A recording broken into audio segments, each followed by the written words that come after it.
Eric lay curled in his bed, clutching his pillow tightly. The blanket felt warm, yet his body shivered. Tears soaked the fabric beneath his face. His best friend, Felix, sat beside him holding his hand. "Promise me," Eric choked out between sobs.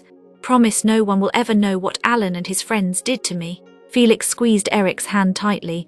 "I promise," he whispered. From that day on, Eric's world shrank. After school, he locked himself in his room, barely speaking to anyone. The cheerful boy who once loved soccer and family games was now a shadow, quiet, withdrawn and haunted. His mother, Mrs. Lawson, often paused outside his door, listening to his muffled sobs. At night she cried too, unsure how to help her broken son. One evening, Mrs. Lawson turned to her husband in desperation.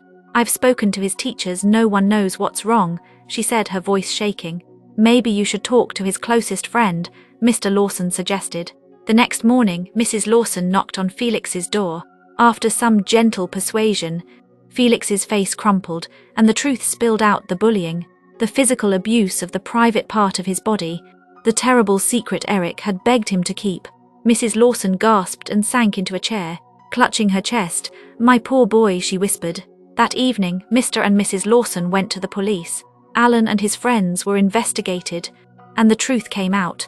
The boys were sent to juvenile detention, facing the consequences of their cruel actions. With justice served, Eric received counseling and support. Slowly, he found his voice again, not just to share his pain but to encourage others. "You must speak out," Eric said one day to Felix. "Even if it's hard, staying silent only makes the hurt grow."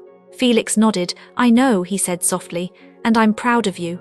Moral of the story: silence can deepen pain, but speaking out opens the door to healing, justice and hope. Don't suffer alone, your voice has the power to bring change.